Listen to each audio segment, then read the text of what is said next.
Hello student, welcome my YouTube channel crazy study.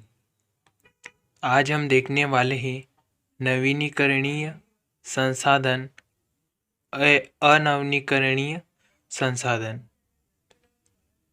पहला है नवीनीकरणीय संसाधन। नवीनीकरण संसाधन वह संसाधन हेतु पुनः प्रयोग में लिए जा सकते हैं, अर्थात इनका निर्माण निरंतर होता रहता है।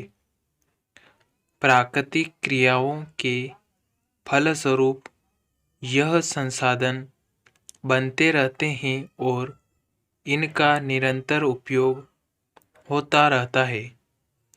इसी के कुछ विद्वानों ने इन्हें और समाप्त या औषधीय संसाधन का नाम दिया है। इनके अंतर्गत प्राकृतिक क्रियाओं से संबंधित संसाधन जिससे जल, सौर ऊर्जा, ज्वर भाटा शक्ति, मृदा, वनस्पति आदि एवं प्रजननरत साधनों सम्मिलित किए जाते हैं। इसी के अंतर्गत जल विद्युत भी सम्मिलित की जाती है, जिसके संबंध में यह तर्क है कि जब तक जल प्रवाहित है, जल विद्युत उत्पादन संभव है।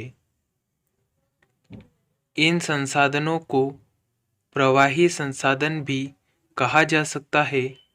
यद्यपि किसी भी संसाधन को आवश्यक मानना वर्तमान काल में भ्रमाक के, क्योंकि समय के साथ जो तकनीक प्रगति हो रही है उसका दुष्प्रभाव अनेक नवीनीकरणीय है संसाधनों को नष्ट कर रहा है, जैसे प्राकृतिक वनस्पति निर्धनता से शोषण होने के कारण विश्व के अन्य क्षेत्रों आज वनस्पतिहीन हो गए हैं, जबकि वनस्पति का यदि नियोजन उपयोग होता तो वह पुनः नवीनीकरणीय की क्षमता रखती है।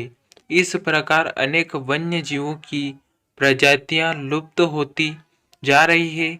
यहाँ तक कि सारित और काजल की जलवायु परिवर्तन से सूखने लगा है, किंतु यह सत्य है कि वे संसाधन उचित संरक्षण द्वारा निरंतर उपयोग में लाए जा सकते हैं।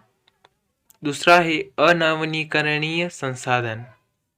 नवीनीकरण संसाधन, इन्हें नवनीत संसाधन भी कहते हैं। यह संसाधन हैं जिनका पुनः निर्माण निकट भविष्य में संभव नहीं है और इनका एक बार उपयोग कर लेने से वे नष्ट होते हैं। ऐसा नहीं है कि इन्हें पुनः स्थापित नहीं किया, किंतु इनमें हजारों ही नहीं अपितु लाखों करोड़ों वर्ष का समय लगता है। सभी प्रकार के धात्विय और अधात्विय खनिज, पेट्रोलियम, कोयला आदि इन प्रकार के संसाधन हैं जिनका निरंतर उपयोग इन्हें समाप्त कर सकता है। इन कारणों के संसाधनों को लेकर आज विश्व के सभी राष्ट्रीय चिंतित हैं और अनेक प्रकार से इनके संरक्षण के लिए प्रयत्नशील हैं। इनके दो प्रमुख उपयोग विभाग हैं। पहला है संसाधरणीय संसाधन और असंसाधरणीय संसाधन।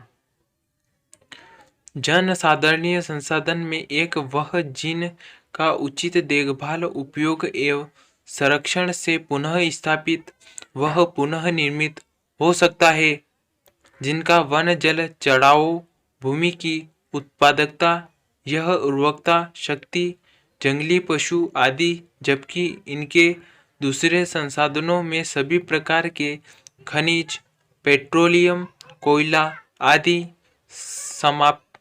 सम्मिलित हैं। इनमें से धातु के अनेक बार उपयोग होता रहा है।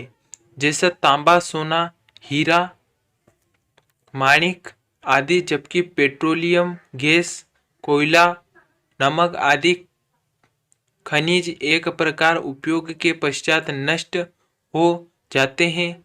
मानवीय उपयोग के आधार पर संसाधनों को 3 वर्गों में अर्थात भोज्य पदार्थ, कच्चे माल एवं शक्ति के संसाधनों में विभक्त किया जाता है। इनका हम आर्थिक संसाधन भी कहते हैं। अगर हमारा वीडियो अच्छा लगा हो तो हमारे वीडियो को लाइक, शेयर, सब्सक्राइब करें और कमेंट करें कि और कौन से टॉपिक पर